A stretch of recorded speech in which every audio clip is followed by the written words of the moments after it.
Hello, all of my YouTube friends, viewers, and subscribers alike, and welcome to my channel and this video. I'm JP, my friends call me Jeeps, and today we will be getting into the nitty-gritty of force feedback direct drive wheels. Stuff that people or other reviewers don't necessarily get into, but I kind of want to glance over it because it's important information for you to know. Now, a couple of months ago, somebody gave me two wheels, a Logitech and a Thrustmaster. Both of those wheels were not force feedback.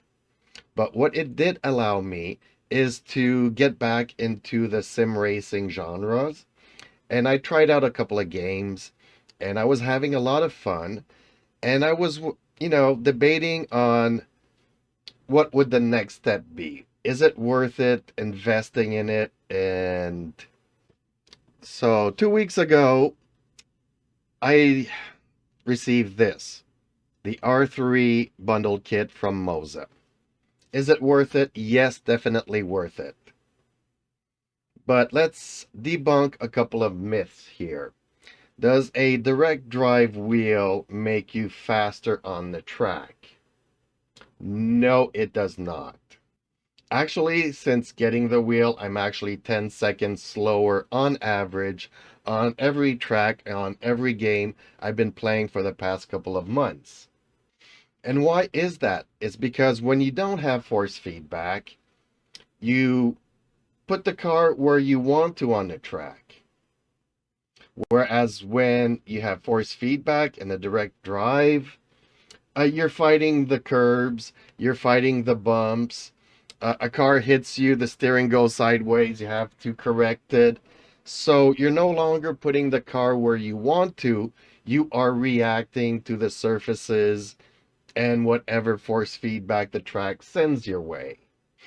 I don't know if that makes much sense to you, but what it does allow is a better immersion.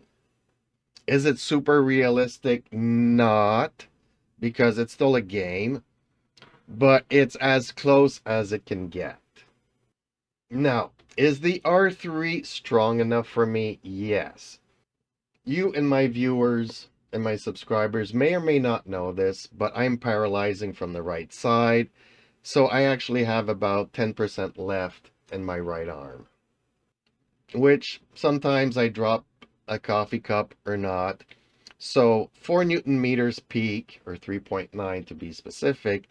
Is it enough for me? Well, it's basically 4 Newton meters for my left arm. So if somebody gets an 8 or 9 Newton meters wheel, they would basically be coping with 4 Newton meters per hand. So yes, this is plenty for me. And if you're coming from the Logitech ecosystem with the belt drivens or the gear drivens force feedback, you will see a 100% improvement. Now, are there any downsides to these direct drives? Most people will say, well, compared to, it's 100 times better. Then again, it's not perfect. And what I mean by that is the way that force feedback works within games. Some games, plug and play, I go into it, I feel the gear shifts, I feel the track, I feel the bumps, everything is perfect. You get into another game, and as soon as you touch the brake pedal, the ABS kicks in, and the steering wheel starts shaking uncontrollably. To the point where I was like, oh, I don't want to hit the brakes anymore because I hate the back and forth shaking of the ABS. Yes, it's realistic that you'll feel it, but in a normal car, it's not under racing conditions, so it's a lot smoother. And I wasn't expecting it to be as strong as it was in certain games. Which brings me to explaining a little bit how force feedback works. So, the best way for me to compare this is probably to a soundtrack or a music song that you like.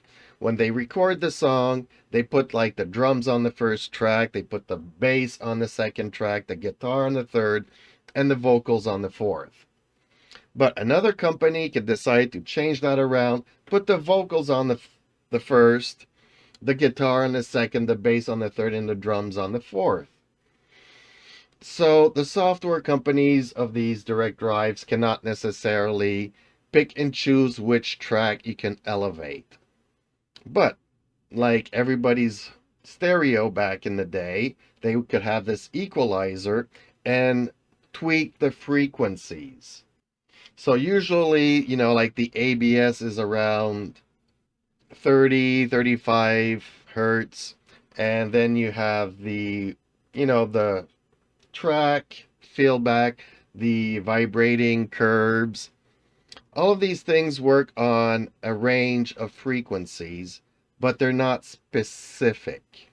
So if you look here at my MOZA pit house, I don't have an equalizer for the ABS vibration. I have to go to the right and left and work on these other two frequencies to nullify the ABS. So I'm actually diminishing some other effects. It could be the road sensation. It could be when another car runs into me. It could be when I'm hitting a wall. It's affecting a multitude of effects when I'm trying to isolate one single one. So when you do have a direct drive wheel or any force feedback wheel, you're working to try to get the best compromise, which is something that I was not expecting. I thought that, you want this more, you want to feel that more. There's an application out there called SimHub. And SimHub, you can have shakers on your cockpit rig, and you can determine if you want to feel the ABS, if you want to feel the gear shifts, if you want to feel the road sensations, do you want the engine vibrations. That one works on tracks, whereas the wheels work on frequency. I thought that I could select the tracks on my wheel. That's not how it works. Another thing that I want to talk about is the clipping at the center of the wheel. And what I mean by that is that I'll give you an example. MOZA recommends a 900-degree rotation of the wheel for a certain game. That game uses about 540 degrees rotation in the cars. If you go to a Formula One car, it's probably something around 360 degrees.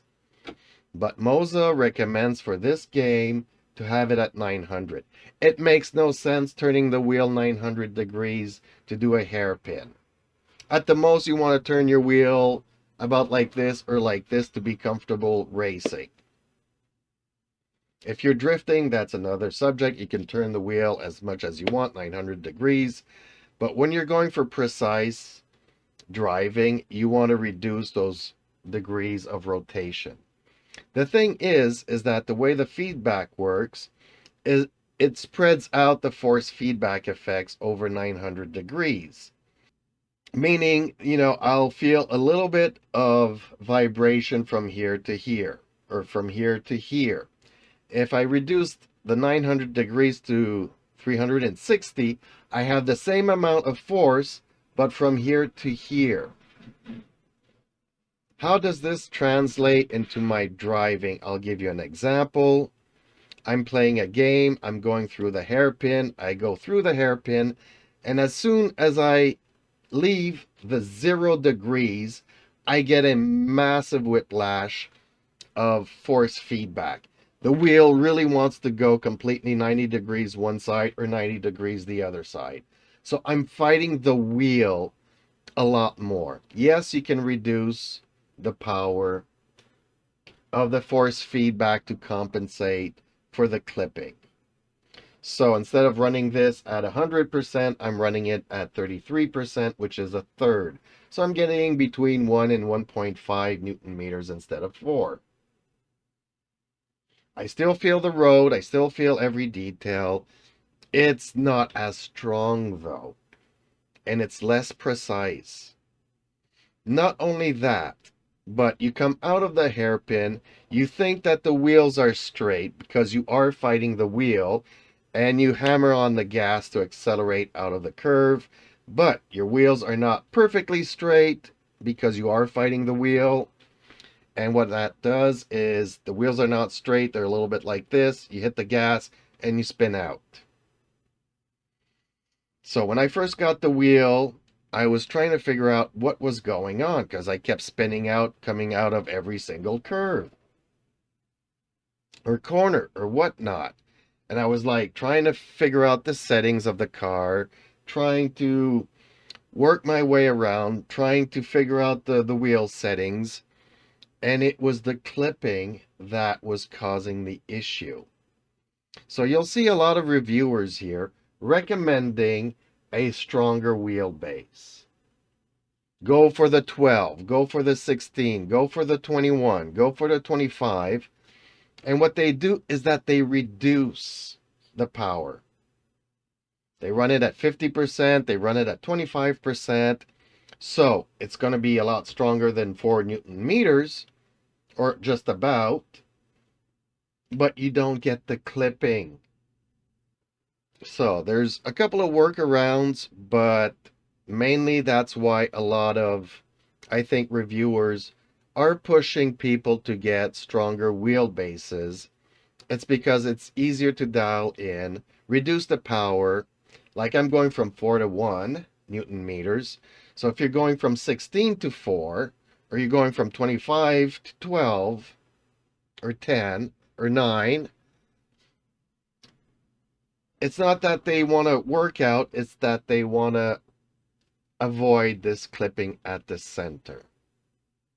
Hopefully this review helps you out and helps you understand what you're getting into when you're getting into the sim racing genre and these direct wheel drives. It's a lot of information. I live in a very remote place, so it's not like I could go to a micro center and try things out in their different setups and their displays. I try to get as much information as I could online, but like I said, none of the reviewers, when they're talking about the bundles or the bases, they're not explaining this the way that I'm trying to explain it to you here. So hopefully this video helps you out. Please leave a like, share, and subscribe. It would really help out my little channel. Please comment on anything I've said. I may be or completely false, completely correct, but let's discuss it. Bye for now.